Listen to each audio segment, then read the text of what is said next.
Halo guys, halo teman-teman semuanya. Jumpa lagi di channel YouTube kesayangan kalian semua, ya Ilmuwan Muda. Channel yang inspiratif dan tentunya edukatif.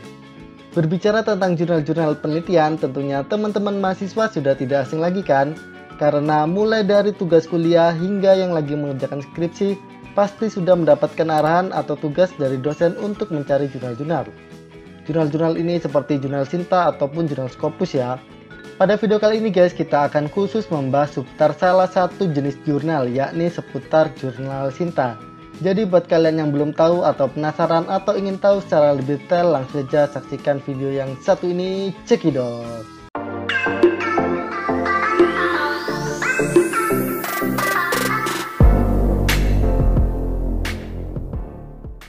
Sebagai mahasiswa sekarang kita dituntut untuk menerbitkan jurnal atau publikasi jurnal ya. Untuk itu pastinya teman-teman dijamin akrab dengan yang namanya jurnal Sinta.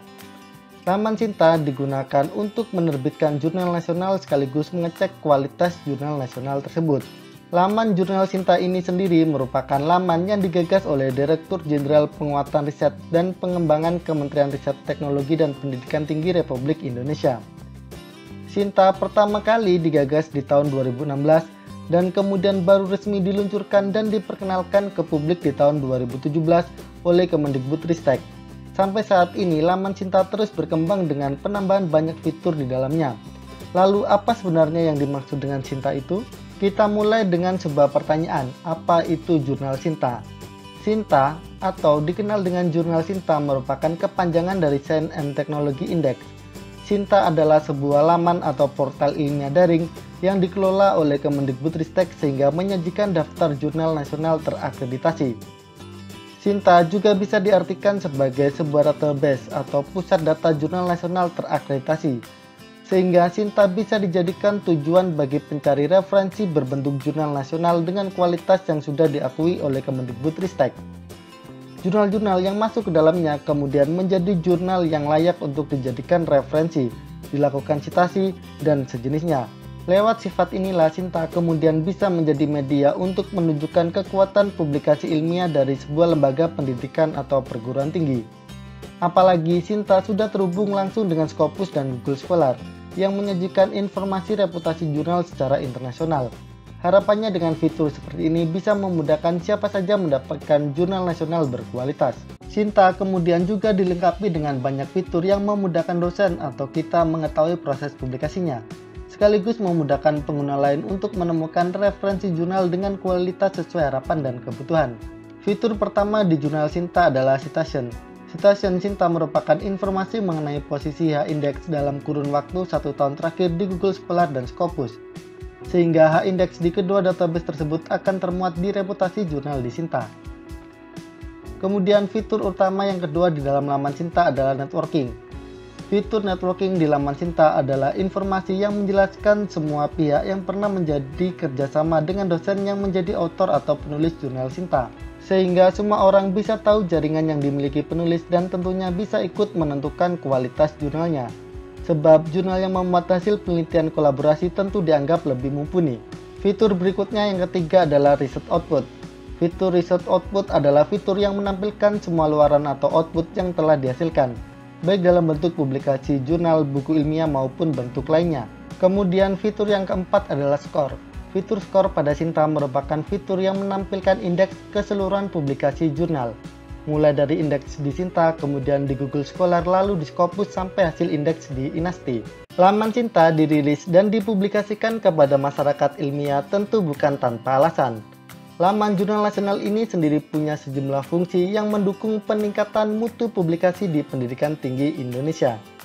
Kemudian sekaligus mendorong peningkatan jumlah publikasi hasil penelitian dan pengabdian kepada masyarakat. Secara garis besar, Sinta memiliki fungsi-fungsi sebagai berikut. Yang pertama adalah wadah publikasi online. Sinta bukan hanya database yang menunjukkan daftar jurnal nasional terakreditasi saja di Indonesia, namun juga menjadi media bagi para dosen atau peneliti untuk menerbitkan jurnal hasil penelitian dan pengabdian kepada masyarakat.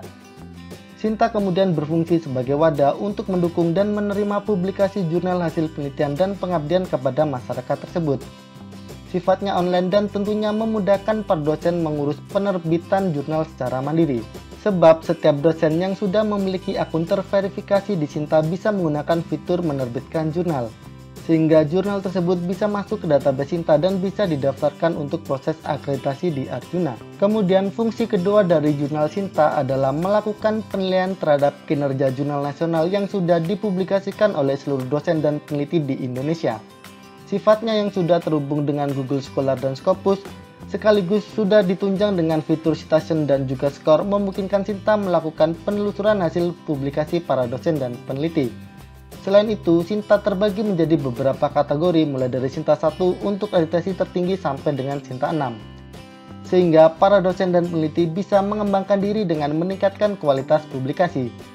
Supaya bisa mendapatkan kategori Sinta 1 maupun 6 yang artinya sudah meraih akreditasi antara A dan B. Kualitas jurnal kemudian sudah terbukti sehingga memberikan referensi jurnal nasional berkualitas kepada publik, sekaligus mendorong dosen untuk terus meningkatkan kualitas tulisan artikel ilmiahnya. Selanjutnya terkait keunggulan jurnal Sinta. Dosen dan peneliti tentunya tidak hanya bisa menerbitkan jurnalnya ke jurnal Sinta, bisa juga melakukan publikasi di database lain, misalnya Google Scholar dan Scopus untuk jurnal berbahasa Indonesia dan bahasa internasional yang diakui oleh PBB, yakni jurnal internasional. Namun, dosen juga perlu mencoba melakukan penerbitan jurnal ke Sinta, sebab Sinta dikenal punya keunggulan sudah tersinkronisasi dengan Google Scholar, Scopus, IP, dan juga dengan Inasti. Sehingga semua riwayat publikasi dosen baik dalam bentuk jurnal maupun buku akan tampil di laman Sinta. Selain itu, ditunjang juga dengan 4 fitur utama Sinta yang sudah dijelaskan sebelumnya, yakni citation, networking, research output, dan skor. Hal ini akan membuat jurnal lebih banyak disitasi oleh masyarakat ilmiah. Selanjutnya, bagaimana jurnal bisa terindeks di Sinta?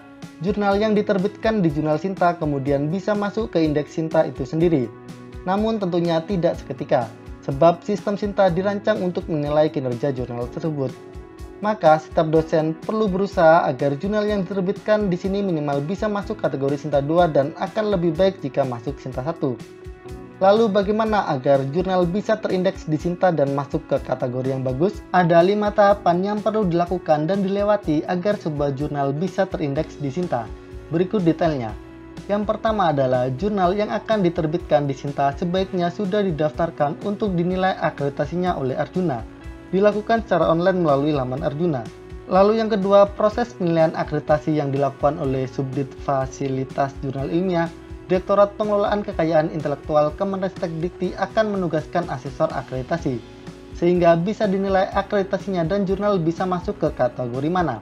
Kemudian yang ketiga, jurnal yang sudah masuk kategori antara Sinta 1 sampai dengan 6, kemudian diperingkat lagi dengan memperhatikan indeks di Google Scholar maupun Scopus. Lalu yang keempat, proses akreditasi atau penilaian jurnal Sinta dilakukan berdasarkan jadwal yang sudah ditentukan oleh Direktur Pengelolaan Kekayaan Intelektual. Kemudian yang kelima, jurnal yang sudah didaftarkan ke Arjuna namun belum masuk ke indeks Sinta diharapkan bisa menunggu periode akreditasi dan evaluasi berikutnya. Selanjutnya terkait tingkatan jurnal Sinta. Nah, perlu teman-teman ketahui ya bahwa ada 6 kategori tingkatan jurnal Sinta, yaitu Sinta 1, Sinta 2, Sinta 3 sampai dengan Sinta 6. Pembagian kategori ini berdasarkan dari peringkat akreditasi sebuah jurnal. Instrumen penilaian akreditasi berdasarkan pada Permenristek-Dikti nomor 9 tahun 2018 dan Perdirjenrisbank nomor 19 tahun 2018 yang memberikan peringkat 1 sampai dengan 6 dan diakronimkan sebagai Sinta 1 sampai dengan 6. Nah, berdasarkan peraturan tersebut, tingkatan jurnal Sinta dibagi menjadi 6, adapun pembagiannya sebagai berikut. Tingkatan jurnal Sinta 1 dengan nilai N mulai dari 85 hingga 100. Jurnal yang masuk dalam kategori ini disebut sebagai jurnal Sinta 1. Kemudian tingkat jurnal Sinta 2 dengan nilai N mulai dari 70 hingga 85. Jurnal yang masuk dalam kategori ini disebut sebagai jurnal Sinta 2. Kemudian tingkat jurnal Sinta 3 dengan nilai N mulai dari 60 hingga 70. Jurnal yang masuk dalam kategori ini disebut sebagai jurnal Sinta 3. Kemudian tingkatan jurnal Sinta 4 dengan nilai N mulai dari 50 hingga 60. Jurnal yang masuk dalam kategori ini disebut sebagai jurnal Sinta 4. Kemudian tingkat jurnal Sinta 5 dengan nilai N mulai dari 40 hingga 50. Jurnal yang masuk dalam kategori ini disebut sebagai jurnal Sinta 5. Kemudian tingkatan jurnal Sinta 6 dengan nilai N mulai dari 30 hingga 40. Jurnal yang masuk dalam kategori ini disebut sebagai jurnal Sinta 6. Jurnal yang telah dikategorikan berdasarkan Sinta 1 sampai dengan Sinta 6 akan dilakukan pemeringkatan berdasarkan jumlah citasi dan H-index dari Google Scholar yang telah dibuat oleh masing-masing jurnal setelah dilakukan verifikasi. Kemudian proses akreditasi dan evaluasi jurnal dilakukan berdasarkan waktu pendaftaran dan penetapan yang dilakukan oleh Direktur Pengelolaan Kekayaan Intelektual. Kemudian, jurnal yang sudah mendaftar ke Arjuna dan belum masuk di Sinta diharapkan dapat menunggu periode akreditasi atau evaluasi selesai dan tidak meminta untuk didaftarkan melalui ke helpdesk Sinta. Nah, bagaimana teman-teman sobat ilmuwan muda? Itu tadi adalah penjelasan pemaparan terkait jurnal Sinta. Bagaimana, apakah cukup mudah untuk dipahami? Apabila ada yang kurang jelas atau ada yang ingin ditanyakan atau ingin didiskusikan, jangan sungkan-sungkan langsung saja sampaikan di kolom komentar di bawah ini. Dan apabila menurut kalian video ini bermanfaat, jangan lupa untuk like, komen, dan share video ini ke teman-teman kalian semuanya. Oke, cukup sekian dari kami. Salam dari kami, salam ilmuwan muda. Kita mulai dengan sebuah pertanyaan. Apa itu jurnal Sinta? Sinta atau dikenal dengan jurnal Sinta merupakan kepanjangan dari Science and Technology Index. Sinta adalah sebuah laman atau portal ilmiah daring yang dikelola oleh Kemendikbudristek sehingga menyajikan daftar jurnal nasional terakreditasi. Sinta juga bisa